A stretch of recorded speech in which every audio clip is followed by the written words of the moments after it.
Hello and welcome back, everybody, to Tuesday Night Terrorvision. I'm your host, Pete, joined by the one, the only, Gasp. It's J-Man. Hey, how's it going? Yes, in all these old comic books, they always put gasp. They always write gasp because the gasp, like nobody says gasp. They write it as though they're saying it. So I was like, that's hilarious. So that's I like it. I like it. That's why I had to give it a shout out. I was like, I haven't done that. I was like, that's a good intro for Jay. Gasp. Welcome, man. Glad to have you back. Oh my God, this is great tonight. Oh my God. We are reviewing the 1988 schlock slasher Hollywood Chainsaw Hookers, which is why we're not streaming on Twitch tonight, because they rejected the title and did not start the live stream. So I said, you know what? Screw Twitch. We're not streaming on Twitch tonight. Because I had the word hookers in the title. Oh, yeah. I'm shocked that YouTube didn't, have a problem with that, because they took a meme down off my community tab a couple days ago. It was a Jay and Silent Bob one where he's like, fuck, motherfuck, noich, and they took that down and called it sexual content. I'm like, what? Like, it's a meme, not a dick. YouTube, don't take it so hard. Jesus, we can't even play that movie. That's literally the beginning of the movie. It's like, stay out here, you little piss pot or whatever, and then they say fuck, and then the kids start saying that. It transitions to them being older, which is that's a brilliant transition. But anyways. But we got Hollywood Chainsaw Hookers, starring the one and only Linnea Quigley, and also Gunnar Hansen. Hansen. I didn't know going in until I watched. I was like, wait, Gunnar Hansen. I'm looking it up on IMDb. I'm like, oh, he's all right. Chainsaw poster for that. That's amazing. I love it. But yeah, oh my God. No, this movie it started out just bonkers, and it doesn't ever let up. And like the new mantra here for the Tuesday night show is we review horror movies in 88 minutes or less. And we're not going to need more than that to talk about this one, but it was fun. I'm not going to sit here and be like, I didn't enjoy this, because I absolutely did. It was a freaking blast. I just put it on my computer and I watched it while I was cooking dinner. And it's a breezy watch. Oh, yeah. It's a lot of fun. If you like tits, there is all the tits you can handle in it. Yeah. And the gore is, what they show is cool. What's implied is fun. It's just the dialogue is fantastic. The main character, but we'll get into it. Let me play the title card here, and we'll get into it. This is a little bit longer because I had to include that opening crawl for the credits.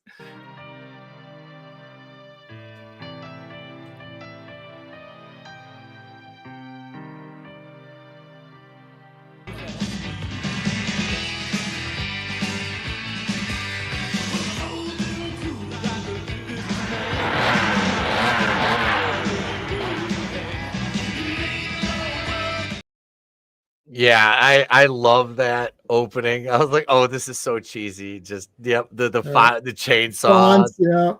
Yep, it was great. They start out there like interviewing the girl, and she's not comfortable. She just takes a chainsaw and kills a couple cops. Right. And then I love when they bring her up and she's all like, they got like just a fucking chain on her. She's all like, just a chain just wrapped around her. Well, they didn't have the budget to show like holding cells, so it's like, bring her in my office. It's like, this movie, just to and hey, Gap, I know Pin. I know the movie Pin. I know what you're talking about, and I've seen Pin 100 years ago or something, and I saw this 100 years ago too. And I actually have the Fangoria issue talking about this movie. I think that's right. You were telling me that. Yeah, that's cool. That is, I mean, yeah, Linnea is awesome. Gunnar Hansen is the leader of a chainsaw cult. That's genius. Oh, when they break down the cult, he's like, "What are you guys, a cult of chainsaws?" He's like, "Yeah, the Egyptian, Egyptian." Yeah, I actually studied ancient Egypt, and I had the highest score. I actually had the highest mark in the entire school in history, and Egypt was my specialty. The Middle Kingdom and all that. I don't remember. I tried to find my old notes, but Pete, I have to be honest, I couldn't find the chainsaw cult references. Yeah, So that was weird. I was gonna say, if you're that well versed on Egypt, I would have thought if anybody would know about the ancient chainsaw cults, you would. Yeah, no, I didn't. It didn't turn up in any of my. Now it could have been. Maybe my professor didn't know about it, although he did have several degrees. But I love this movie. Okay, you know what? It's not so bad. It's good. They know it's cheesy. Yep. Examples: the crawl you just showed, the font. See, there's certain movies like Troll 2 or The Room where they're trying to make it serious and compelling and scary. And in The Room's case, it's supposed to be a serious character study of this poor guy that's lost everything and his girlfriend's cheating on him and he commits suicide because the world is bad. But it's just terribly done. This movie knows it has no budget. It has nothing to offer except for the nudity. It doesn't even have great gore effects because they go to the chainsaw, it's like, and all you see is the chainsaw off the side of the screen, and there's blood squirting everywhere. You're like, but you're not seeing it. Like if you watch Terrifier or I don't know, I can't like Night of the Demons or something or whatever, you can see the kills. Like the chainsaw, like for example, in Terrifier 3, he used the chainsaw a few times, and you see the chainsaw cutting through an arm or cutting the guy in half or through his back or something. You don't see, it's like literally like off to the side, and then there's blood squirt, so you could just tell that they're throwing shit, and then they're throwing hands and stuff. You're like, okay, that's clearly silly. And they cut back, the guy's like, but they won't show. It's like just his head. He's like, they won't show underneath because there's nothing happening. The which one was it? It was, I'm looking at the cast. The one that played Mercedes. Oh yeah. When she died, her death scene was she got like Bauer. Yep, they showed her like it was clearly a prosthetic, but gets stabbed right in the tits with the chainsaw basically because Linnea Quigley runs her through with it. Oh man, she's in Puppet Master 3. Awesome. Which one? Mercedes. Michelle Bauer? Yeah, Michelle Bauer, yeah. I was which one was it? She was good. She's like I don't know how old she was in that movie, but she was like she's young and looked pretty good. She's like some model or something. Yeah. Puppet Master 3. That's not the prequel. Okay, I was gonna say the Psychics was 2, or was that 1? I think part 1 is the Psychics. Part 2 is they remake Toulon and then he's bad. And then That's part 3 is Nazi Germany. Part 4 is the alien thing. Part 5 is a continuation of part 4. It's really one movie. And then it was retro. There's like 11 or 12. I own them all, man. My buddy would be like, do you have this one? I was like, then there's like the Third Reich and all this crap. Yeah. And then you got like Puppet Master versus Demonic Toys. I've got that too. Yeah. There's like 800 of those movies, isn't there? If you combine them all, there's a ton, but there is seriously like a ton of them. That was Charles Band. Yeah, I love Charles Band, man. Yep. He's awesome. Full moon features, straight to video. I love it. Dude made so much money between what was it, probably like 88 and 95, like on those. God's later, the Puppet Meister. Had a Puppet Meister.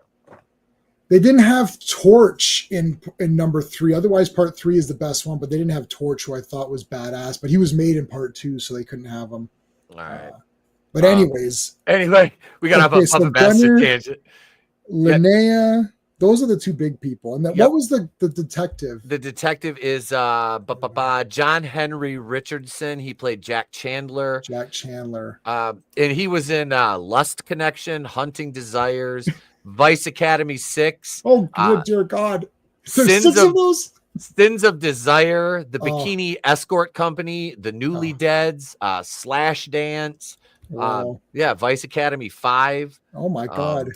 Bikini Chain Gang. Oh my God. Vice Academy 2. And then he was in Nessie and Me, which is a children's movie. Evil Spawn, Terminal Force. That one looks good. Oh, Evil Spawn. Wait, let me look. Is that on IMDb you're looking up? No, I'm on Google. I just saw Terminal Force. Oh, another Fred Olin Ray movie. Who the hell's in this one? I had this on VHS, man. Oh my God, these are some really.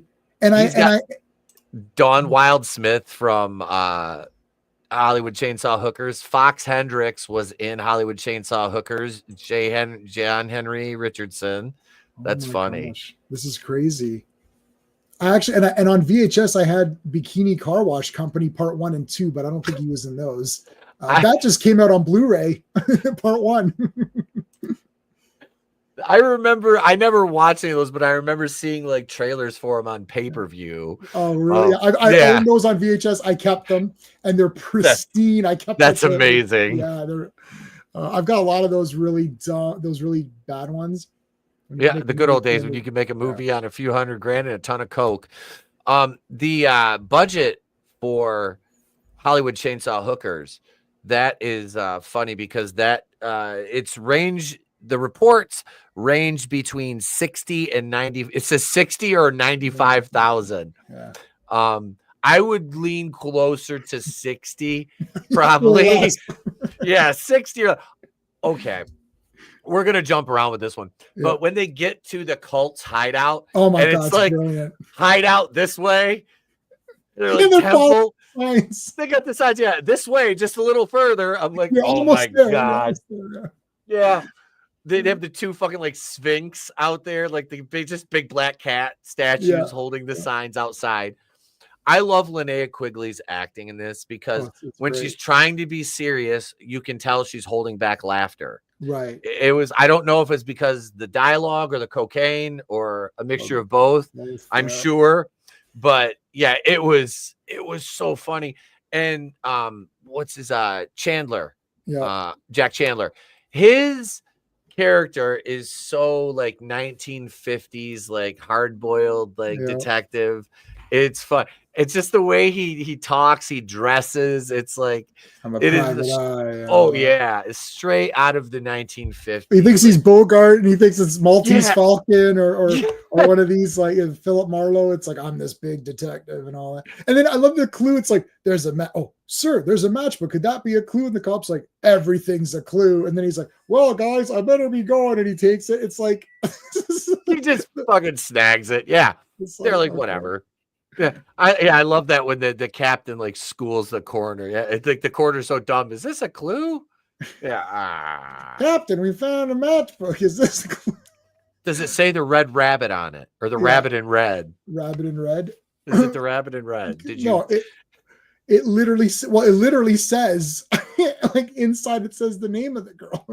It's like, here's the clue. It's like, okay, I'll go here. Oh, can I speak to her? Yeah, here she is. It's like, okay, there's no. The funny thing is, in the voiceover, I'm trying to look at my notes here. The voiceovers are your clues that this is a silly movie because he keeps mentioning her breasts. It's like she's got great boobs. It's like, okay, Philip Marlowe never mentioned that.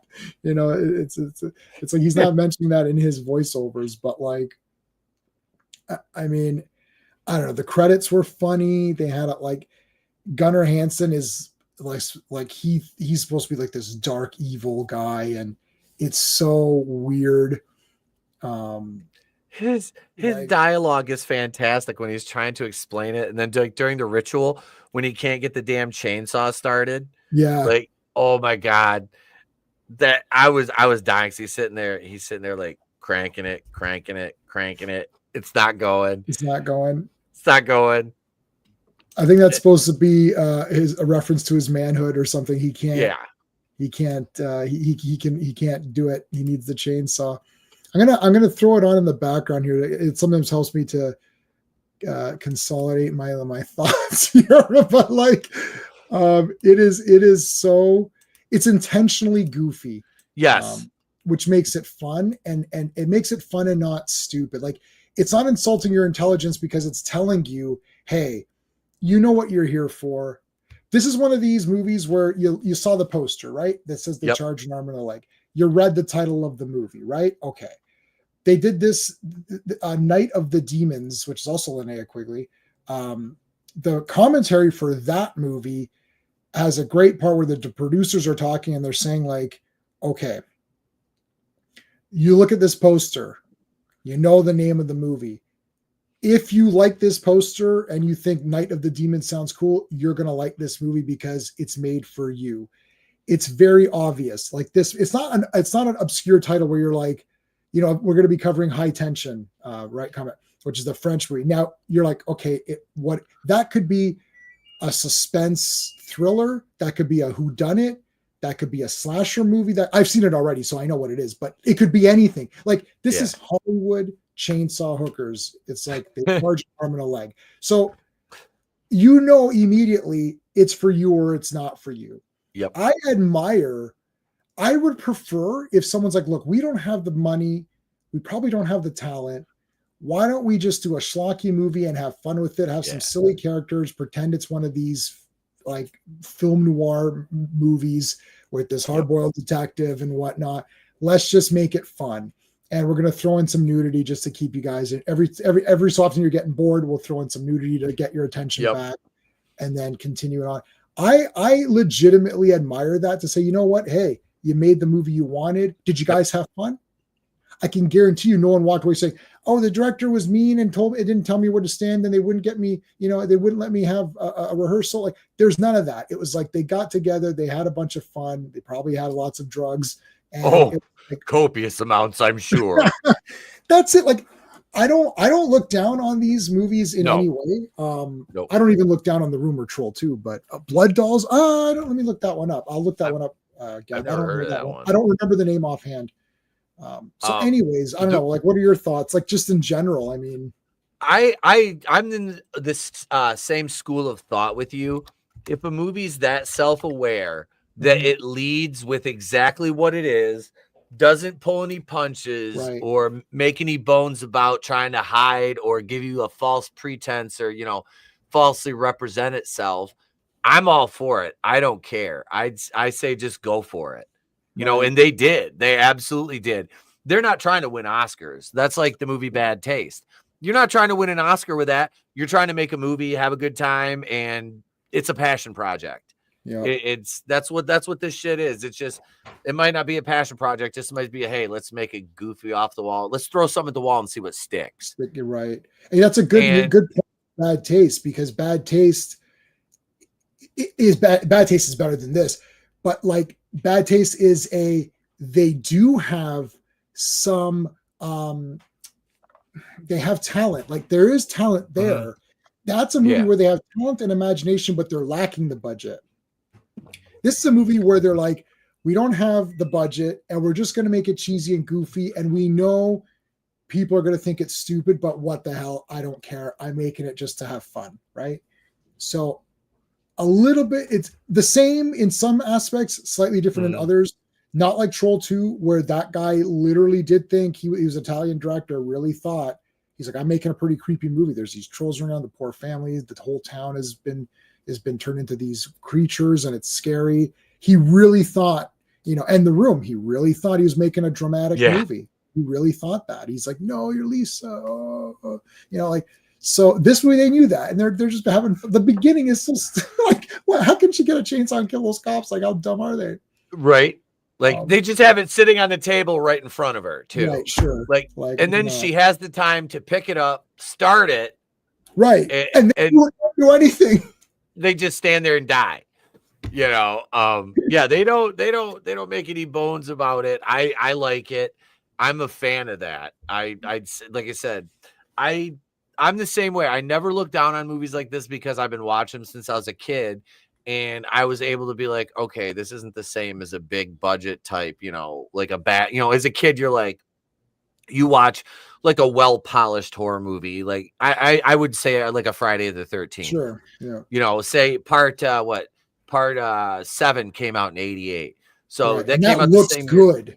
That movie looks fantastic. That's a good looking movie. You're like, wow, if that movie hadn't gotten the gore chopped to hell, that probably would have been maybe the standout best one. But part 6 has so much fun characters. But like 6 and 7, I mean, they look, you watch it, you're like, whoa, that looks real. Yeah, even as a kid, you're like, this, like, I want, Sorority House Massacre 2. I'm like, this ain't nearly as good as Friday. And if people are making fun of Friday 13th, what are they saying about Sorority House? Yeah. Like, to them, that's absolute trash, right? And then here we are, 27 years later, and we're talking about this thing, and it's like, man, I enjoyed the shit out of this. Right. Like we know it's bad, and you think, the people when they're making these movies back then, they're not thinking that this thing's gonna have legs in 20 or 30 years. No way. A lot like The Room. The Room found an audience, years after it became, because they become cult classics, and and the online discourse helps a lot of that with a lot of these movies, especially the B and the schlock. Like, look at Vinegar Syndrome and all them. They make a killing on re-releasing these gems, basically, and giving them a wider audience in a physical media release. I don't even know how they did Champagne and Bullets, which we talked about privately at some point, right? And I don't even know how they even got. I'd love to. My friend Sean and I actually looked into opening up. Like, I want to do a boutique kind of horror. There used to be one in Toronto over here that was a really big one. Had multiple floors, and it was all this kind of stuff. And the guys there were hyper knowledgeable. Like, you'd go be like, "What was the one with the whatever?" "Oh yeah, that's this movie." "Okay, yeah." So anyways, that kind of thing is not around in streaming, because streaming can only give you what you watch. So if you watch Mission Impossible Part 3, it'll be like, "Oh, how about The Bourne Identity?" or something. Like, if you like Mission Impossible, you might like Hollywood Chainsaw Hookers is not going to come up ever, no matter what. No. Even if you're watching horror, like we both liked, okay, you like Megan, you like the Megan movies. You watch Megan. What's going to come up is maybe a Child's Play or something, or some other. It's never going to go to Bad Taste. Yeah. Or it's never going to go to Scarecrows, which is one of the. Oh, that one was picks. Fucking great, dude. Right. I enjoyed the hell out of that one. Right. This is why I'm glad that we got together for these, because I like this. Like, Scarecrows, to me, it's like, and Burning, again, another one of these where it's like, the Burning it's such a good movie. Yeah. And it got panned as a Friday the 13th ripoff. Right. And it is, but but it stands on its own because of the lore and the fucking, just the movie itself. Like, it doesn't, is it a camp slasher? Yes. But it's not, I mean, it's a revenge tale, but you have enough differences in it to make it stand alone. And it's not like, what was it? Madman? Yeah. Madman Mars. That's on Vinegar Syndrome. They got Madman on that. But it's funny. We were talking about, Getaven, because I have I have that upstairs. Jared loaned it to me like 2 months ago. I got to watch it again. But I got Champagne and Bullets, which has like the Getaven cut. It's got like 3 or 4 different cuts. It's a Vinegar Syndrome. Then I have New York. I have New York Ninja too. Yeah, I got that. I actually did get the official release of that, and I'm friends with Voyager, who did the music for it too. You told me that before, because I think I brought that up before, but I haven't watched New York Ninja yet. And Jared and Kasey were both like, when you watch that, just know that nobody knew what the hell was going on. Right. It's all voiceover, and they had to just guess. I'm like, oh, Mad Lib's the movie. Like, okay, like I was like, I gotta watch this. I'll be home alone for the next after tomorrow, like Thursday, Friday. I'll be home alone. Like, so one night I'm gonna try to sit down and watch New York Ninja. But I have there's and I've so just lower your expectations a little bit, because I've watched it a few times. Look, I think it's again, I'm not putting the guarantee on that. I didn't put the guarantee on this. Scarecrows, Burning, the Giallo pictures. If I'm telling you, then I'm like saying, trust me. On New York Ninja, I have no idea. You watch it and then you tell me what you think.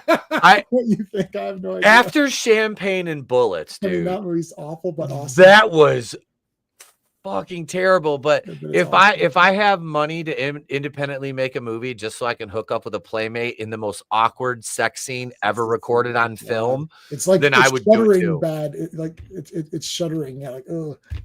They're playing that in the Vinegar Syndrome store. Actually saw it in the store. I never saw it before. I watched it in the store with the guys playing it. I'm like, I haven't seen this one. That movie was. Oh yeah, we're off on another tangent here. So I'm watching the first scene here with Mercedes, where it's so schlocky. Like, if she's gonna chainsaw the person, she doesn't need to go through all of this. Yeah, like she's stripping down. It's basically for the audience's point of view, and she's dancing and moving around. And you're like, if you're gonna do all of this, whatever. But what is funny is that American Psycho took this entire sequence where she's putting the plastic around. Yep. And putting the hair. Yep. And instead of Bateman playing the Walking on Sunshine music. or whatever it was, instead of playing the music for that, she's doing the dancing and covering up things. And it's you can tell it's supposed to be funny. Now in American Psycho, they did that in such a creepy way that actually disturbed. That was very disturbing. But in this, it's done in kind of a comedic way. But it is, I don't know if I've seen, like I know Dexter does that. Like he clean, puts everything clean. But first time I remember seeing it proper was American Psycho, but I did see this movie before. Like I saw this movie like 100 years ago. I saw it and I remember thinking, boy, this is kind of dumb. Like I was a bit of a snob too. I'm watching these high class horror movies that are kick ass and like Reanimator. And I'm like, this is like pretty stupid. Right. I was like, but then watching it again now, I absolutely loved it. But anyways, yeah. So she's dancing. I was like, schlock, like, yep. This doesn't need to be happening right now. Like no. And the dialogue was just so cheesy between her and the freaking construction worker. Like, because she's dancing and he's getting blown. And she at one point says us, and he doesn't even, you can tell it like registers, but he's like, whatever. Right. Whatever. Yeah, like, he's not even tied up. Why can't he fight back? If she comes out with a chainsaw, get up and start fighting. Yeah. Like he just lays there. No. Right. No. And this is what Tony yells at me when we watch a horror movie about. He's like, you'll see like a guy, like it would be like me. He goes, you getting killed by like 100-pound woman, and she's just dragging you across the floor, and you're like, no, and you're not even trying to fight back, even though you could probably rip her in half like a phone book. I'm like, yep, that's basically every male victim in a horror movie. They're like, you get one of them that'll put up a little bit of a fight just to give you that like false sense of hope. It's like a hope spot in a wrestling match. Right. And then they just get fucking destroyed. Yeah. So that was like, he's just laying there. He's like, I guess this is the way it goes. I get Harry carried with a freaking with a goddamn chainsaw. There's also blood splattering from wrong angles. Cause it's like she's here. And it's just, I was like, wait a minute. Where's that coming from? There's something going on behind her we don't know about. There's a hand in the hand. Kim hit her and she grabbed. She's like, whoa, and threw the hand behind her. Yeah. Like, fuck, where did that come from? I love it. And then they put a little bit of crap on his throat to me. When Gunnar Hansen's looking through the window, like, oh my God. Yep. It's like, what are you sacrificing? Okay. I love the mock Sunday ritual at church where they've changed it into it's Anubis. So they did get their deities right. I was very surprised. But it's Anubis, and here is the blood of Anubis. It's literally oil. Oh, I know. I love how it's the bartender, and he puts the spout in the can, and he's like, and they play the canned applause for him, and he's like, he's even sitting there going like this at one point, like, come on. I was like, oh my God, it was, it's like, it sounds like we're Seth freaking Rollins. Comes out, drops the crutches.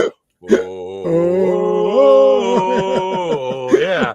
It's like, I might dub that Seth Rollins over top of that scene. Just when it was fucking hilarious. Yeah. And then the hot chick that was doing the fire dance, I was just like, oh wow. Like I'm like, what is she? Okay, she keeps putting her. I'm like, okay, so this chick's a performer. Like she's a professional like fire breather and shit. Because that was like you could tell that was a one take shot. Yeah. She did that whole the whole stunt thing. It was freaking cool. I was like, that was probably the coolest effect in the whole movie. And it's this fire breathing chick who has amazing tits and is really hot. I was like, nice. Her and Ilsa, the one that was at Trisha Burns, she was one of the hotter ones too. I was in like, the movie, which one was she again? When you said Ilsa, I thought you meant Ilsa, the Ilsa movies. I don't know if you ever seen those. Mm-mm. Oh my God! No. Are those my God, Ilsa? I've never heard of those. Oh my goodness! Well, you'll definitely Google those on your own. You can look up Ilsa. There's 4 movies. I've got 3 of them on DVD. Wait, She-Wolf of the SS? Yeah. Oh, that makes me want to play the Kanye song. So there's 4 Ilsa movies, I believe. I own 3. There's Tigress and there's another one. I own 3 of the 4. One of them I just couldn't find for some reason, but I got She-Wolf of the SS. The Wicked Warden. I've got Wicked Warden, She-Wolf, and I don't think I have Tigress. I have Tigress of Siberia. I don't think I have that one. There's another one I have. I'll take Ilsa, Harem Keeper of the Harem Oil Keeper of States? yes. I don't have Tigress, but I've got Harem Keeper. So I have all 3 of those. We're gonna have to watch those.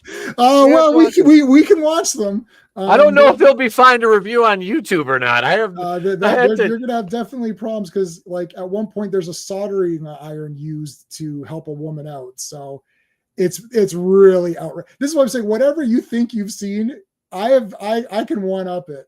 Oh, I'm sure it sounds like yes. I think I've heard of the I've never heard the name, but I've heard She-Wolf of the SS before, like the subtitle, but I've never.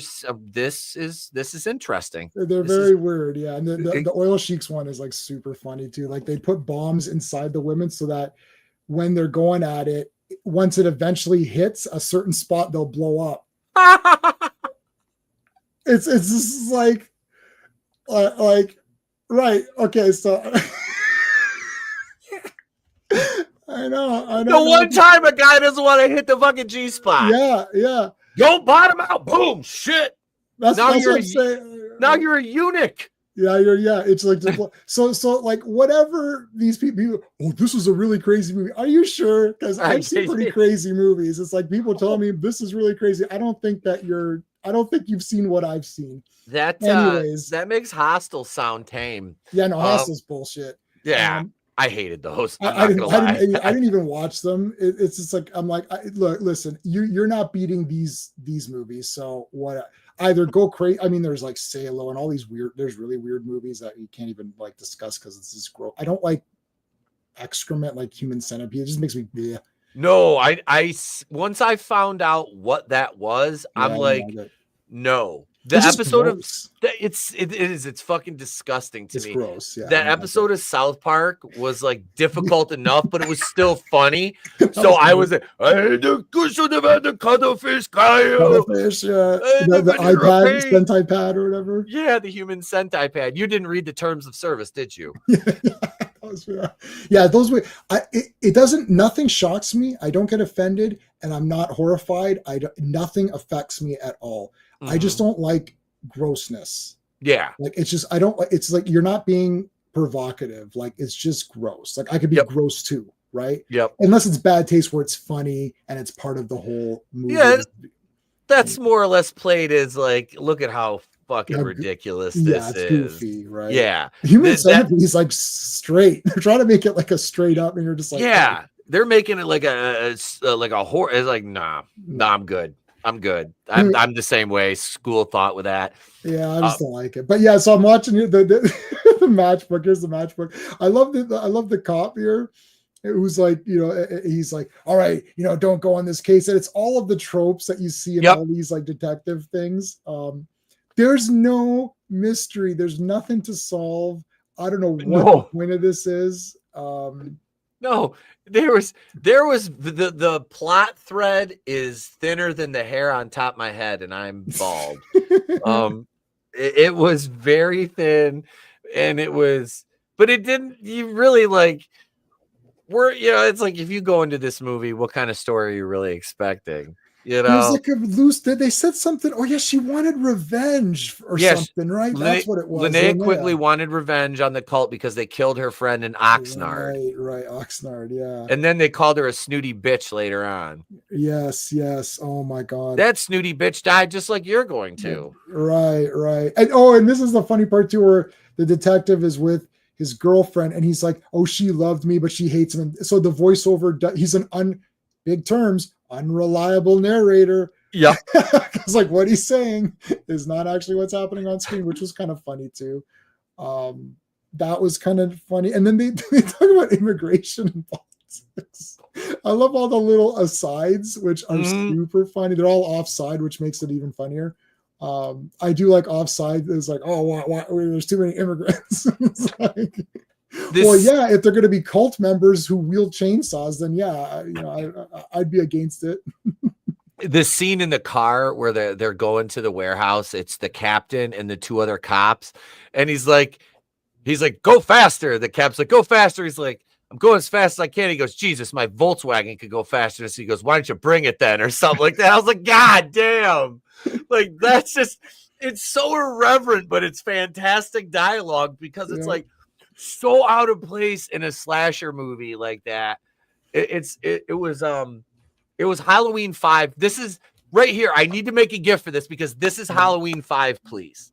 But I think these guys are still more competent than the 2 cops in Halloween 5 because they at least round up the rest of the cult members at the end of the movie.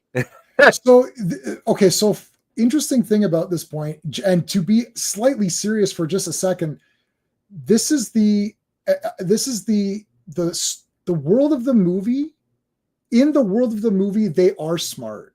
Yeah, this is tough. This is a tough thing for filmmakers to grasp. And when they don't get it, you get Halloween 5. When they do get it, even if the movie's silly, like if you look at Batman 66 with Adam West, he does solve things. Like the whole world is silly. Yeah. Everybody is silly with one-liners and double entendres and all these cute, little dialogue bits. But he is smart. And to you, the clues are silly. Like, oh, that's silly. Like, how did Batman? But in the world of the Batman movie, he is smart and he can fight. He beats up guys. You're like, well, he can't. He's not a good fighter. I could probably beat up Adam West. I know, but they're not saying, can you beat up Adam West? In the show, he is shown as a good fighter because he wins fights. Yep. So he solves the case and he does get the villain. In this movie, the cops are solving, even if it's silly. Like, well, obviously there's a match. It's like, that's so stupid and obvious. I know. But in the world of the movie, everything is silly. So he is smart within the movie he's in. Same with those cops. But in Halloween 5, they're not. Because Halloween 5 has serious parts. This is why they keep saying tone. People say tone, they don't really get it. That's why the tone gets into play. Because it's like that. There's a lot of serious parts. Jamie is traumatized. There's like a lot of crazy shit in that movie. Then you have these 2 goofy cops, and it just derails it. Even with Tina. Howdy ho. She's being all goofy. It's like, I understand that people in real life could be goofy. Like my cousin might act like a goof and oh, that's really funny. But in this movie, you've just killed the last hour or whatever. Once those cops show up, you're like, wow, this is so stupid. And you're like, oh, and now you've got to try to get yourself back into the movie. And it's hard because as you start to get back into the movie, here come the dumb cops again being goofy. You're like, but now you've taken me out again. I love this guy with the baseball bats. He sells baseball bats to kids. He's got the chick like holding them or yeah. Lisa. That was that one was Lisa. Is that Lisa? Okay. I didn't write their names down. Yep. I'm operating off memory and what their tits look like at this point. They're all, I gotta say, usually in these this isn't an old movie, 80s, but usually in these movies when there is the nudity, it's never that good. There's a few good, sometimes like part 5 has some good ones. Friday 5 has good ones. So this one's, they're all pretty good. I'm like, okay, this isn't that bad. Most of the time it's like, you're like, oh, it's like, no. But they weren't too bad. Lisa was Esther Elise, who also starred in Vampire at Midnight, Death Row Game Show, and Midnight Cabaret. Wow.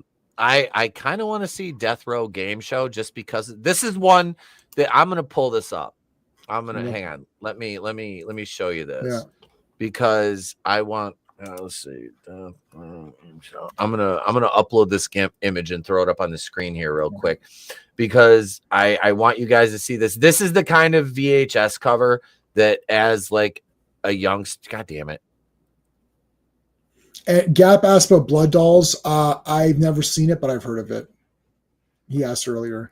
Oh, there it is right there. Oh my goodness, I have not seen this at all. This is a brand new movie for me. Tell me you wouldn't rent this. Oh yeah. As like a kid or like a teenager in the video store. If you saw that, you're like, this looks freaking crazy. Like, 1987 comedy thriller. It's a Vinegar Syndrome one. You can buy it, the Blu-ray. So I'm gonna check that. I'll see if I can borrow that from the library. Yeah. Oh my god. This looks incredibly awesome. I'm definitely gonna check this out for sure.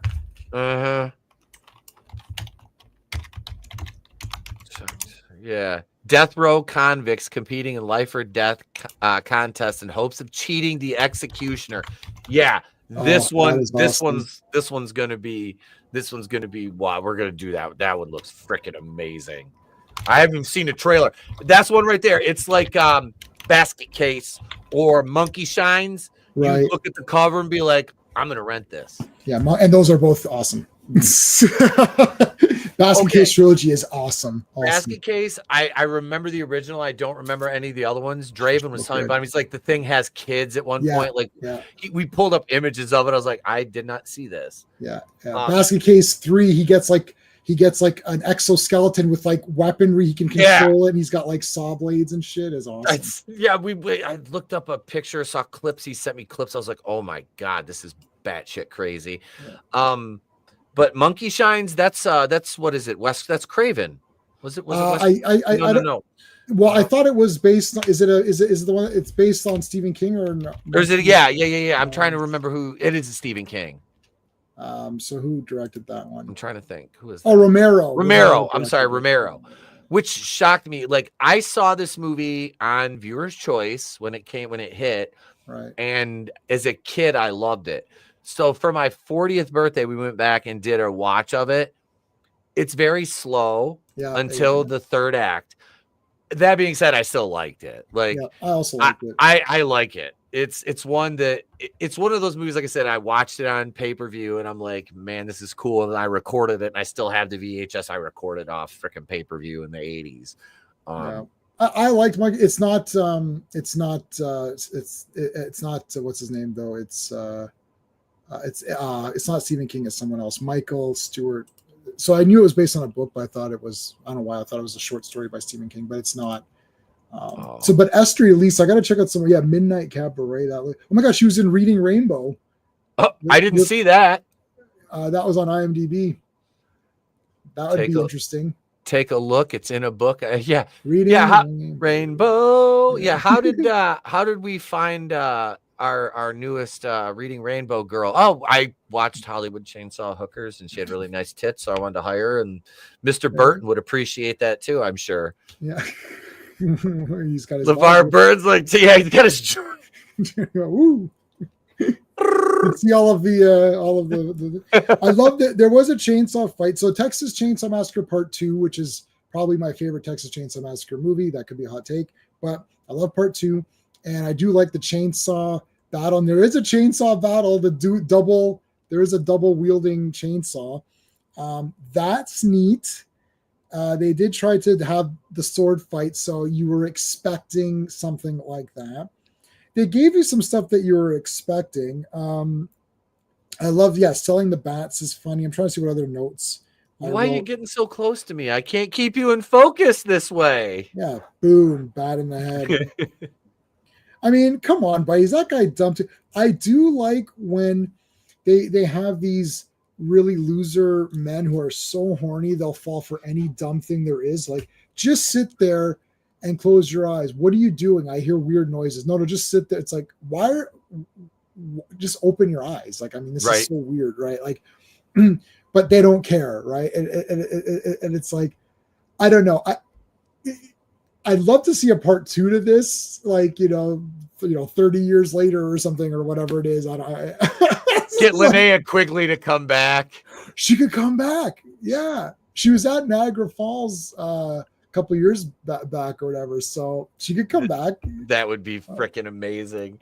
But no, if they, oh my God. Okay. So where we're at with entertainment now, I would say, and this is going to sound really weird, but I haven't seen it yet. The new Naked Gun. I want to see it. I've heard pretty good things. Mm-hmm. They're making comedies again. Okay. Yeah. Well, we'll see. We'll see. But I kind of think that if there's a time to make a Hollywood Chainsaw Hookers 2, this is it. Now is the time. And, I don't even think you need you give them 50, 60, give them $100,000 and be like, have fun. They could do it. For 100 G's, a movie like that, all practical, just the same way, and you could find enough hungry young actresses to play these roles. And, sure. I mean, you need an average looking dude to be your lead, basically. Not saying I volunteer, but I volunteer. I'll play the younger son of, Detective Jack. I'll be my dad was a private detective for a while. Oh my gosh. Yeah, he did that before he got into bodyguard work after he was retired off the police department. He actually, I'll talk about it off air, but he was actually in on solving a freaking huge murder case. Oh, wow. He didn't get any credit for it because he's a private investigator. They don't get credit for shit. The cops take all the credit for that. But yeah. So but no, I would love to see it 30 years later. Oh, I would definitely, and I would say that Linnea's back and she comes back and she's like, this cult was much bigger than we ever imagined. It's international or something, right? And it's just like, and really make it like outrageously huge. It'd be like, there's like so many people involved in it, and it's like, I don't know. And then they're trying to infiltrate it, and they get a girl to infiltrate it or whatever. And you could do this as like a loose remake, but like, a soft reboot, kind of like, start it again, continuing on. So people that saw the original one could be like, oh, I get all the references, but also, do something new and make it crazy. I don't know. I mean, Terrifier brought a lot of hope back. The Terrifier movies, they're not so amazing. Hey, Draven. They're not so amazing that they're the greatest things ever. But the thing is, I was so down on horror. I thought they're never going to do anything cool anymore. It's pretty much dead. Scream was getting kind of lamer, and I just didn't care as much anymore, even though I still bought the latest versions. And then Terrifier came out, like Terrifier 2 especially. I thought, wow, this is like really going back and really giving you some crazy stuff. So maybe they can do it again. And that's where I got excited for. So you could do it. I don't know. Horror is still, it hasn't been touched too badly by all of this nonsense that we're in now. So like comedies have been ruined to hell. Oh, dude, you could barely make a good comedy without people getting up in arms about something so minuscule. I know that it's not even a blip on the radar, but somebody will get offended by it. Right. Oh yeah, the offensive, like, and you can't tell, and like what they're offended by changes moment to moment. So even if you get away with it today, if the movie plays tomorrow, and then now they're offended at something new that they found, right? So, and that's the problem with allowing people like that to move the Overton window, because it shouldn't be on a sliding scale, just based on their whims of what the faux moral outrage is about. Today. It's not even this week or this year. It's today, because the attention span will shift in a 24-hour news cycle 7-8 times to these major stories, which are nothing but basic propaganda and spin. So no, horror, like the worst.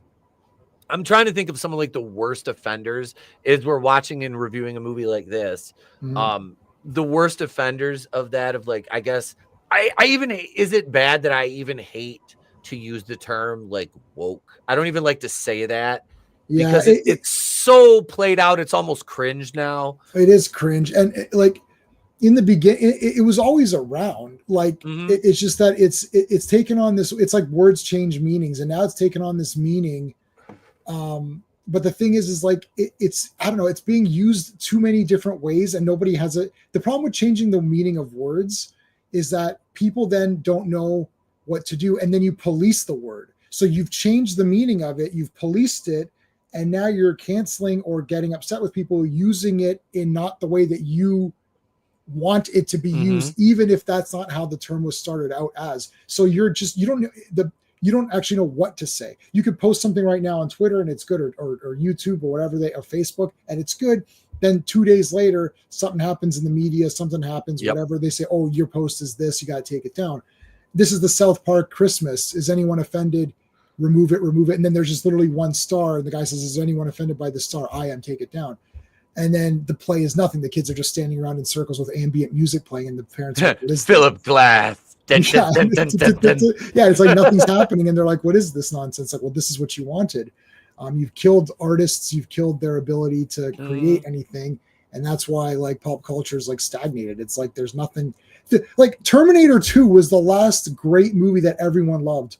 I can't even think of something after Terminator 2 that's 90s. Like maybe like I can't think Armageddon. I hate Armageddon, so okay. So no.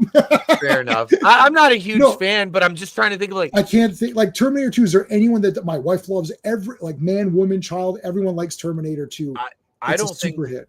No, I watched that with my son's never seen the first one, and we watched Terminator 2, and he was like, "Wow, this like is he loved it." Yeah, everyone likes it. My wife likes yeah. it. She's very concerned. She's very like critical on movies. Like she'll turn off something. Like she's like, "I watched 10 minutes, I'm done." Like I never do that. I cannot. Nope. I'm gonna watch the whole thing. I have to finish but what I was, in terms of like the socially conscious movies that are being made now, we'll say, for a the oh so enlightened crowd, right. Some of the biggest offenders I've seen. And like I said, if some of the modern audiences saw these kinds of movies, they would just lose their shit. Oh, this title would kill them. Hollywood Chainsaw. They're denigrating sex workers. Like, nah, dude, it's a funny ass movie that a bunch of guys on cocaine with a bunch of hot chicks made with women that were like, yeah, we'll get paid to show our tits, whatever. They don't care. Like Linnea Quigley made a career out of it. Like nobody made her do that. I'm sure. After she was known for doing it, there's directors who are like, hey, we can get Linnea Quigley, and she's a draw because of her body. And she was aware of that. She knew going in that this is what it is, but that's why in every movie she was in, she was so damn gorgeous. I mean, that's her brand, is to be a smoke show. So there's nothing wrong with that. And these people would have you think that that's a bad thing. Like, look at, I say the worst movie I have ever seen in terms of that was Black Christmas 2019. That was watch it. A feminist wet dream that I luckily got. I borrowed a copy from somebody so I could not pay for it because I was telling us I'm going to review this for because I used to do a series called Is It Woke? Right. And I said in my goal. Yes.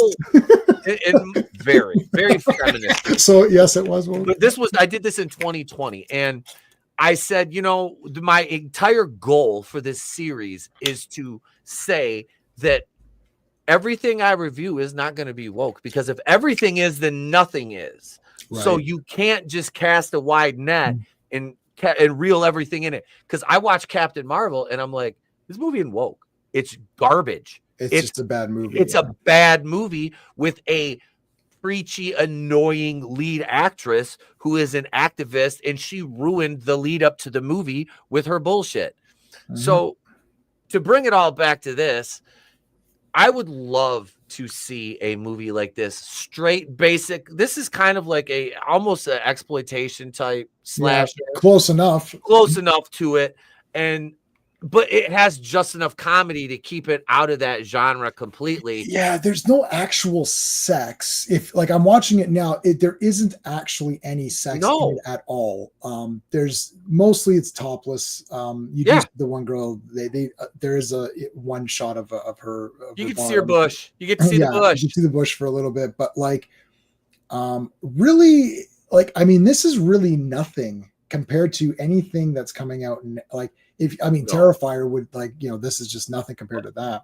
Even Walking Dead has had way more worse score than this. This could probably actually, if you didn't have the bush, you could have gotten away with in Canada we would call it AA or whatever, adult accompaniment or whatever. So I don't know what you'd call it. I guess maybe kids can go to an R movie in the States if their parents go, right? Or 17, or you have to have a parent with you. Like PG-13 is like all your Marvel movies are PG-13. So anyone can just go pretty much. And people see, and there's people dying in the MCU movies all the time, but they don't show blood. So that's how they can get away with it. So your NC-17 in the States is our R.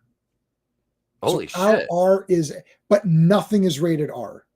And if it's rated R, there's 18A, which 18A means that if you're 18, you can go by yourself. If you're below 18, you can see it with your with your parents. Mhm. Like nothing is rated R here. It's like for you guys, nothing is NC-17 and No. they won't even put it out in the theaters because it's No. not worth it for them because the audience won't go. Yep, because they're going to lose money. They'll lose money. They'll lose money. So they avoid that. And that was the thing with a lot of Friday the 13th movies was if they didn't trim all the gore, like we talked about New Blood Part 7, which got killed. Yeah. The kills were finally restored, but it was all VHS or the It's original shitty. recording. It's shitty quality. It's shitty. I watched it because it's on the Shout Factory set. Yeah, it's on the Shout Factory. It looks pretty. Like, I mean, and even that is nothing really. Even not compared to Terrifier. Right. Like, look at that. And they let that go now. I would say Deadpool and Wolverine is 10 times worse than any Friday 13th movie. I'm watching in the beginning, he's stabbing guys in the eyes and the face. He stabs a guy in the crotch and stuff. And it's like, what the I actually really like that movie, but it kind of pissed me off. I watched, I was like, you know what? How I'm looking around like, fucking, what is this? This is way worse than any Phantasm 1 was rated X. Was it really? You know why? The guy urinated himself the first guy that gets the ball, he urinates himself. They're like, urine, done.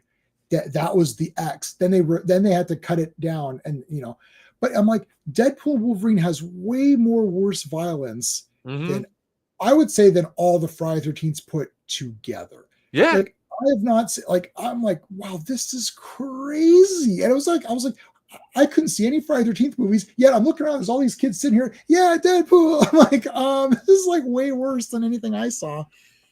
Evil Bong movies. I don't know about. I've never heard of those. Let me look. I've never let my son watch any of the Deadpool movies. Yeah, I mean, God, this looks funny. I'm just like, no, bud, you're 10. You not yet. Like because he wants 10, to. I don't know.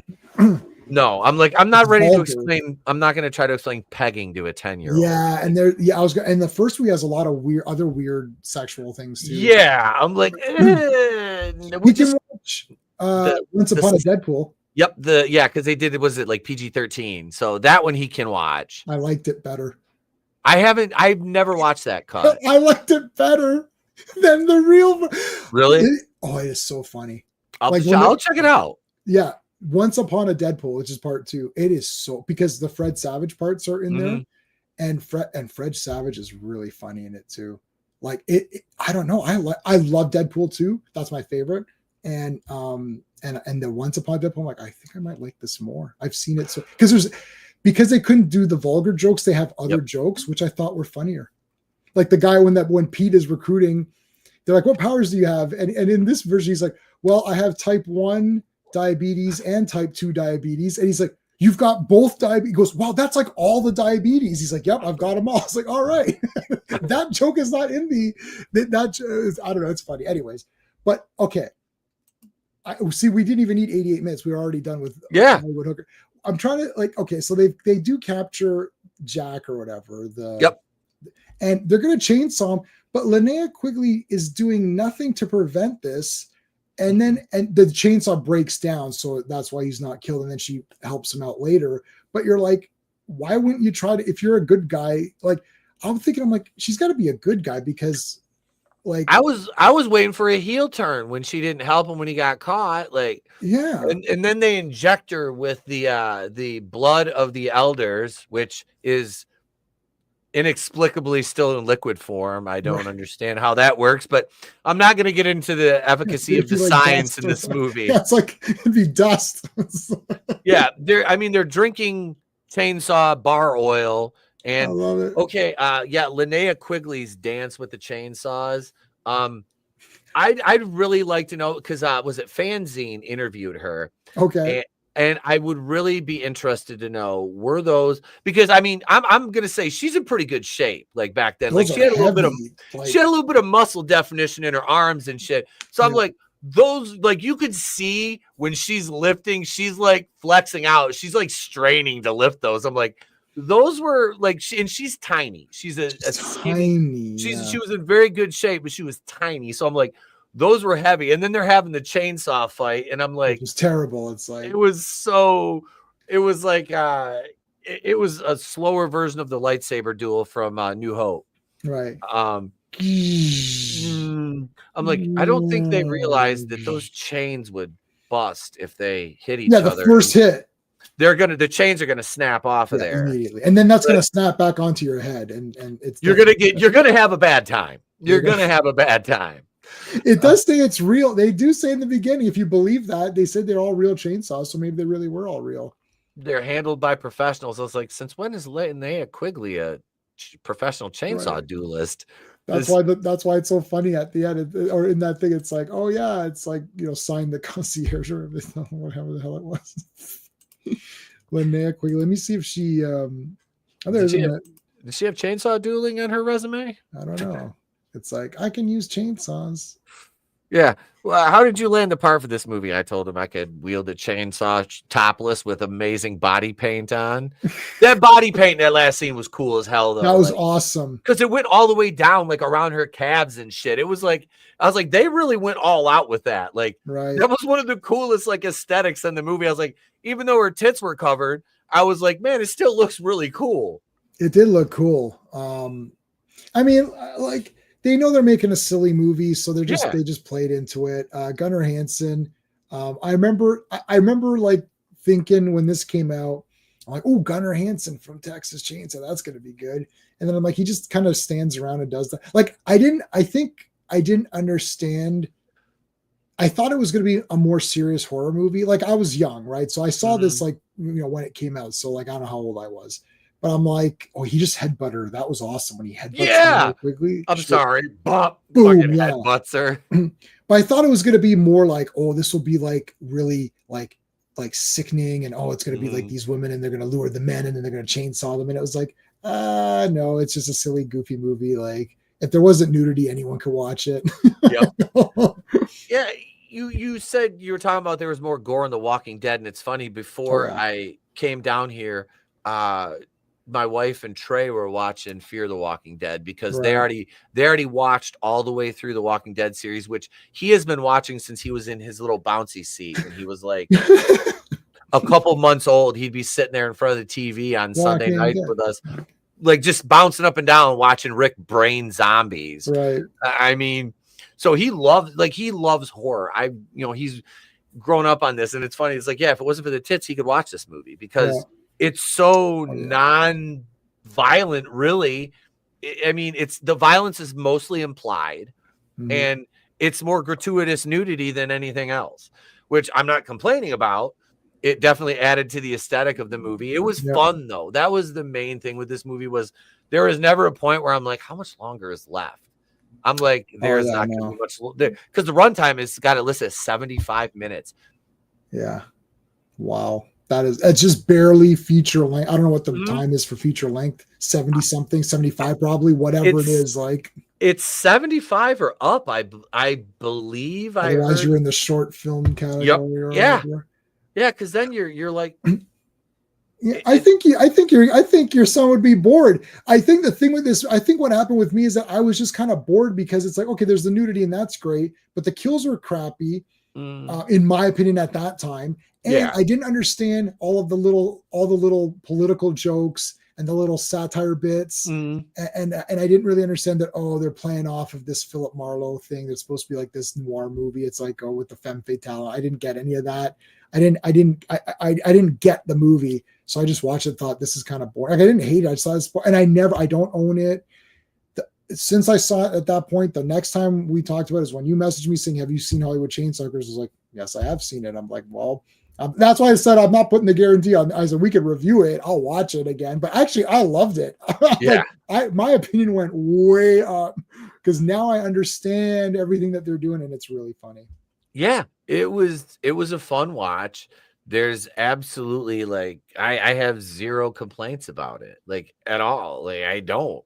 To complain about this movie is just complaining to complain and being contrarian. You know what I mean? Because you know what you're getting into, especially now, being an adult. We know what we're getting into watching these. It's like that, what was the one with Esther Lee's Death Row Game Show? Yeah. I mean, the premise of that sounds a lot like Running Man, and it's obviously a Running Man ripoff, which is oddly enough, it came out the same year as the Running Man, which was 87.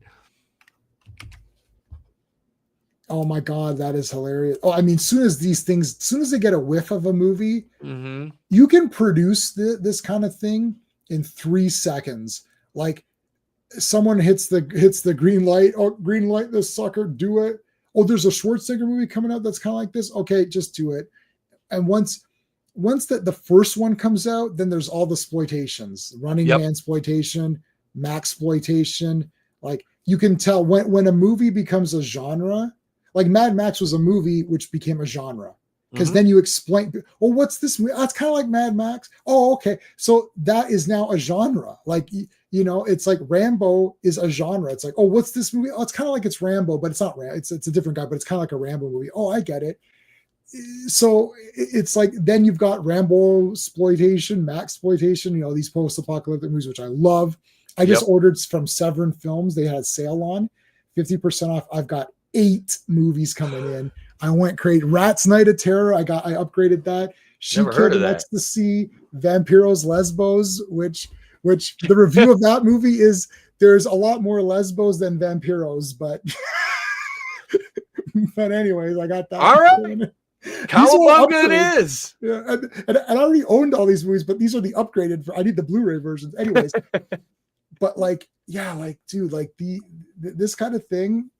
It's dead. This entire kind of experience is just dead. It's a little sad. I got slightly sad watching this, not because of the movie, because I was like, this is never coming back in this way. No. Like that 80s. I don't know if you've seen the In Search of Darkness.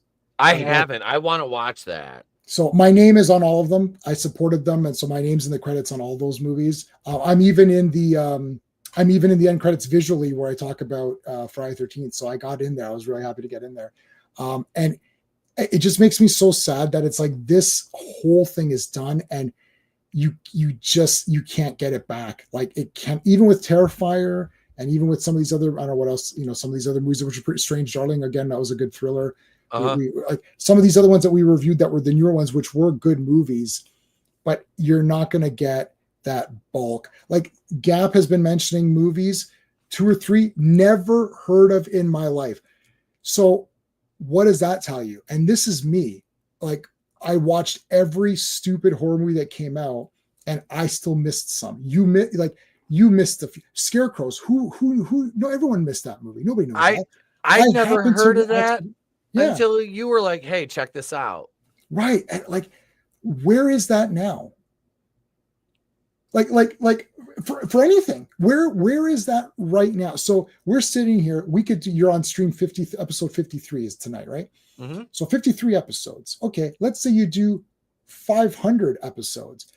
You're going to be episode 500, guys. Fuck, this is crazy. And then I'm going to be like, oh, yo, you ever hear of this? No. And it's like, what? It's like, so that's what I'm saying. Now, there is nothing. Oh, did you see this? Because that community is gone. That entire genre, it's not the genre, it's the attitudes towards the genre. Like, make anything. I got this idea. I want to do like a chainsaw thing with hookers. Do it. Make it. Green light. Make it. It's like, really? How about basket case? Oh, he carries his brother in a basket. Brilliant. Let's make it. Ooh, okay. It's just like and you're like, oh, that was a dumb movie. It's like, but it's pretty awesome that someone randomly made, like, how did you pitch? What was the pitch session? Yeah. I want to make a movie where there's these 2 brothers are Siamese twins, but one is just a head and an arm and 2 arms. And then they get separated and then it lives in a basket. The guy's like, what are you want me to produce this? Okay, I'll produce it. Like after the guy pitched Basket Case, he got money to produce it. So somebody thought, even what was that? Not Hitcher. Hitcher's a great movie. What was it? What did we just? Intruder. Yeah. Intruder. Oh, let's just have one. It'll all be in like a department store. It's like, okay. Or like a grocery store. All right, make it. Like it's a grocery store slasher movie. I got it. You don't need these convoluted. What's the movie about? Well, let me tell you what it's about. And then it's a paragraph. What's it about? Look, Night of Demons. These idiots go to they spend the night at this like castle or whatever it is. This mansion. They summon some demons. They all die. That's it. That's the movie. Done. What's this movie about? It's Hollywood chainsaw hookers. That's what it's about. The title is what it's about. That's it. It's a cult of chainsaw people. Okay. What's scarecrows? There's evil scarecrows. Yeah, but like that is it. That's what it is. I just told you. Like Yep. I mean, where is that now? Now it's all everything's either pretentious or they're not trying anything cool. It's just like pick an IP. Oh, let's pick a book. Oh, let's make this book and let's hope for the best. And which Scarecrow movie? What year? 88. Same year as this. Yeah, this dude. Scarecrows. It's called Scarecrows. Gap. Yep. With an S. Yeah. That one, like this came out in was it 88? I mean, I love looking at like what major horror releases came out in a year, and then what were the B and C genre, equivalencies of that from horror too. Like Bad Dreams, man. When we reviewed Bad Dreams, I was so excited to watch it again, and I still enjoyed it because Jennifer Rubin back then just yeah, she's good. I fell in love with her in Dream Warriors when she had the mohawk and the switchblades. She's awesome. She was kick ass. I'm like, oh shit. I hated that she died, man. I know that. I was so pissed. Like I wanted her character to live. I was like, she was bad as hell. I think she's in 976 Evil Part 1. Let me check. I don't remember the first one. I have the second. The second one is so bad, but terrible, it's so much fun. Like you talk about a movie that knows it's just schlock. 976 Evil 2. What was it? The astral plane was like it had like 2 or 3 different subtitles depending on like which release it was. Right. It's sad that I know that much about 976 Evil. No, it's not Jennifer. No, Jennifer Rubin. What the hell was she? She was in something. I'll just look her up. Well, the first one's directed by Robert Englund. Was it? I haven't seen the first one in God knows how long. I know nothing about it. Oh, dude, man, it's so awesome. I need to see that. I like to enter the game with a pair of hearts, and he's got 2 hearts in his hand. You're like, oh, it's so good. No, and the guy in it, the main kid in it, ended up doing like tons of like gay porn movies after that. Jeez. So that's the guy, the janitor, I think it is, he kills in the school in the opening to part 2, or the drunk in the hotel. I can't remember if he's a janitor or a drunk in the hotel, but the guy was he was the replacement Crazy Ralph in Friday the 13th part 3. You know what I'm talking about? Yes, Ralph. Yeah, I know Ralph. He's a very not Ralph, but Ralph, but the guy who found the eyeball. Yeah, he found the eyeball. Yeah. He's like such a famous like character actor. His name eludes me, but I would just remember him getting offed in the second one. I'm trying to find that Jennifer Rubin movie. That's pissing me off. She was in Red Scorpion 2. Oh, she was in Screamers. Yes, that's where I remember seeing her again. No, she was in one of these cheesy 80s ones. I can't remember now. Anyways, it doesn't matter. But yeah, like she was awesome in that. I don't know. They're not making anything really neat. Like nothing really that's like where like every movie had value. Like if you watch those Into the Darkness ones, it goes through all of the movies in the 80s. Every movie you're like, yeah, that was cool. That was awesome. I kind of thought that was kind of neat. This was pretty good. It's a bit slow, but I liked it. Like there's none of these where you're like, you know what, F this movie, it's trash or whatever. And there's nothing, there's nothing like really garbage. Even the ones that were bad, like Troll. I've got Troll Part 1 and Troll Part 2. Troll 1 is like a normal movie or whatever, and then Troll 2 is like that silly one. But even Troll 2, I mean, there's some charm to it. They're pouring the oil. I'm watching them put the mortar oil, and you see the girls that came in who are the lackeys. They're like, should we be drinking this? Like, I know, I love that they keep going to the cheering section of like the 4 girls that are just there. I was like, these are the extras. Yeah, these are the extras. They're like, you're not gonna have to get naked, ladies. Just stand there in these dresses. Right. Like that's your God damn it, Gap. Oh my God, what? Well, we could probably go ahead and score this one because right now we're at the exact runtime of the movie. Right. So, I'll let you go ahead and start. I'm giving it a 10 out of 10 masterpiece. I don't care. I don't care. I'm using the get out of jail free card, the rate a movie 10 free card or whatever. You should give out. It's like, give it a 10. I don't care. Like, it's stupid, but I don't care. You know what? I'm not even going to attempt to disagree with you on this. Like I said, there was no point in the movie where I was like, or is this almost over? I was like, this shit is insane, and I'm here for it. Like, it kept me right there, and yeah, I enjoyed the hell out of it. This is a 10 out of 10. I love it. That's fucking so fun. I mean, because I can't. These movies can't be scored in a conventional ways. No. Like, what am I supposed to say? The story, I know, but you're not watching it for the story. For what you're okay. How about this? This is perfect. This is perfect.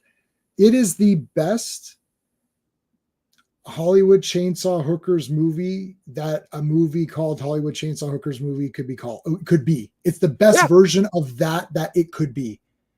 How's that? See, this is how we grade movies, because if you're doing a Friday 13th movie, is it the best Friday 13th that a Friday 13th could be? Right. So some of the weaker ones that you don't like as much, right? It's like, well, what's it missing? What's not making it a Friday 13th movie in your eyes? There's certain things where it's like, well, this is missing or this is missing. So then you grade it, maybe, part 9 is a weak movie because there's not enough Jason. It changes the lore around, too much weirdness, but the kills are good. Music's decent. Jason, when he's in it, looks pretty cool. So maybe it's like a 5 out of 10 because like it really missed the mark on a lot of Jason stuff, but it's not a horrendously shit movie, but it's not a great Friday. It's an okay horror movie, but not a very good Friday the 13th movie, because what we want from Friday 13th, we didn't get. Yeah. Right. So that's how you really score movies. So yeah, this is 10 out of 10. I mean, what more did you want out of it? Like, what can I add? More boobs, I guess. I don't know. Like, there was already enough. There's like every 10 minutes there's nudity. Yep. So like, I can't add more. Yeah, I was gonna say I can't really ask for more at that point. Watch Troll. Watch Troll for the first time. What up, Small Time Republic? Good to see you, man. Good to Troll see you. Part 1 with Harry Potter. The guy's name is Harry Potter. Troll 1. The guy was like, what was the town in the second one called? Nilbog. Goblin. It's Goblin backwards. Yep. Yeah. I'll never forget. Well, okay, yeah. I saw Troll 2 in the theater at a festival, and I met the son and the dad. So I've got their autographs. I've met them.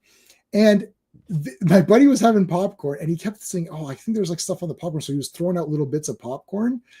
And I was like, wait a minute. I was like, dude, they put green powder on it because there was green on everything in that movie. He's like, I've been throwing out kernels of popcorn thinking there's something weird on them. I'm like, well, first of all, if you see this much stuff everywhere, why would you continue eating any of it? Like, why would you eat around it? Number one. Yeah. Number two, I'm like, they put it green because the popcorn and the food is green and Nilbog. And he's like, he goes, I've literally been throwing out all this popcorn.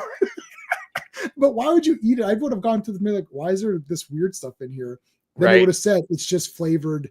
Yeah. It's just powder. It's just food coloring or whatever. Part 1, yes. Yeah, Harry Potter. Yeah, Harry Potter. They're in it. The second one has got one of the most famous and most used GIFs on YouTube with a kid going, oh my God. Yeah. They're eating her. And then they're going to eat me. Oh my God. That's a fun movie. I don't think I've ever seen it, honestly. I don't think I've ever seen Troll 2. I don't think I've ever seen the first one, to be honest with you. That movie is okay, but not awesome enough to be good, and not bad enough to be bad. It's a bit mid, as they say. It's like, it's okay. But part 2 is so bad that it makes it fun, right? You can't piss on hospitality. I won't allow it. The kid literally urinates on the food. There's all this food there, and he has to stop his parents from eating it. So he stands up on the table and urinates on all their food. And then the father takes him up and throws him down. He's like, what are you doing, son? How dare you? And he goes, you see that food down there? That was hospitality. And you don't piss on hospitality. I won't allow it. Oh my God. It's so awesome. Yeah, I need to see it. You need to see it. I need to see that one. But basically, folks, that's what we got for you tonight. Hollywood Chainsaw Hookers was a lot of fun. If you get a chance, I recommend it. You won't have a bad time watching it. 75-minute runtime. I guarantee you probably spend that much time scrolling on TikTok or Instagram or Facebook. So you would you'll if you like gratuitous nudity and goofy slasher horror comedy, this is a fun movie to watch. It really is. Right. Wait, what did Gap at? Oh, do you think they will ever attempt to restart Nightmare on Elm Street? Who would you have play Freddy? Okay.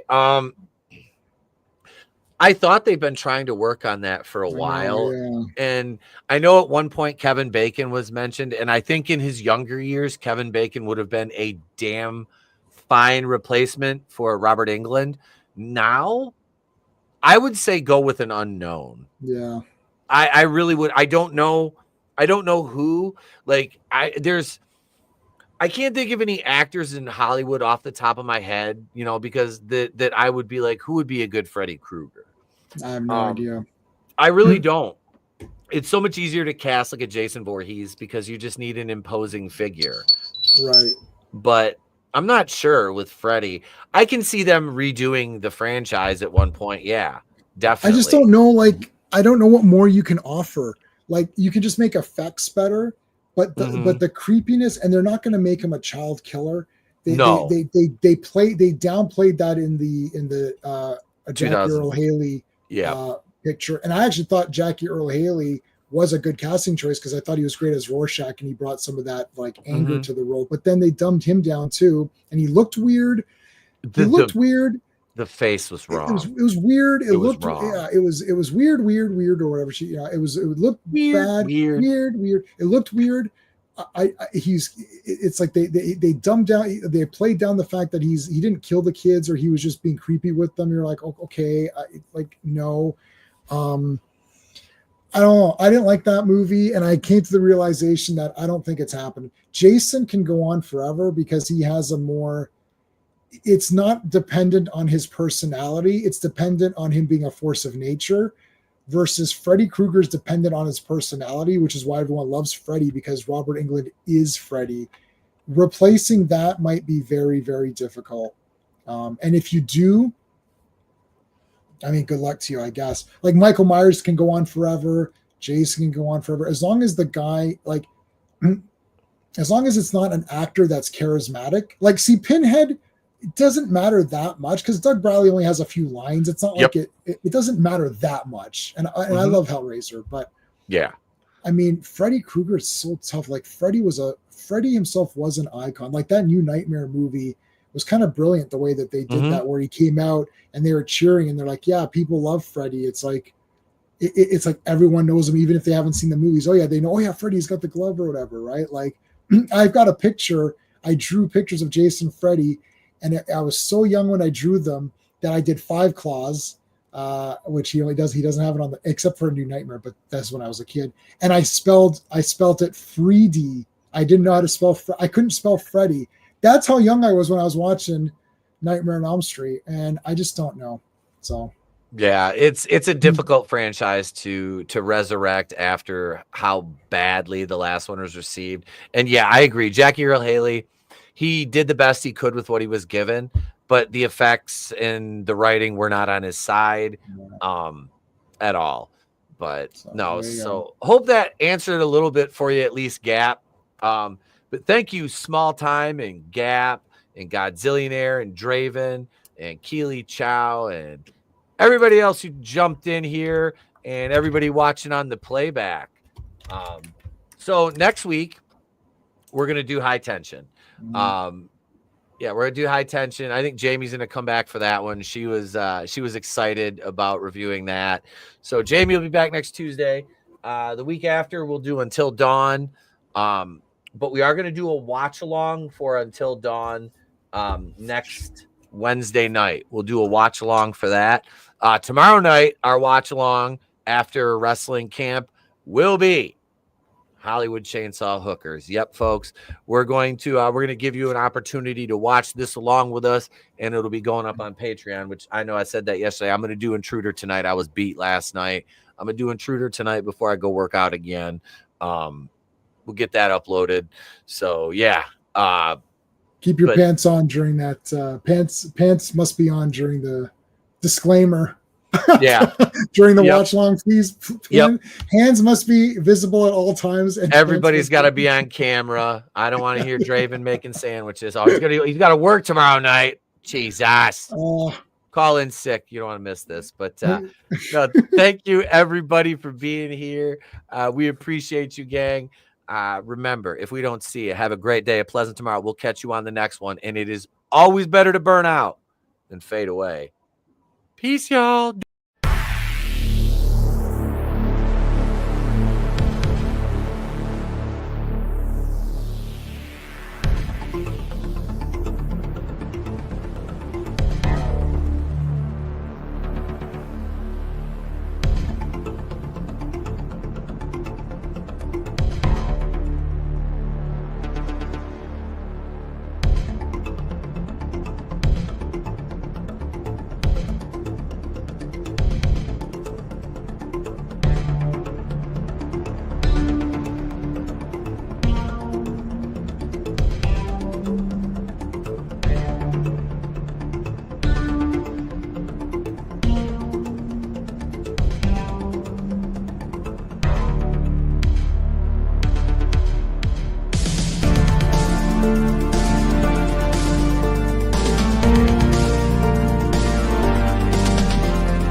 Patreon.com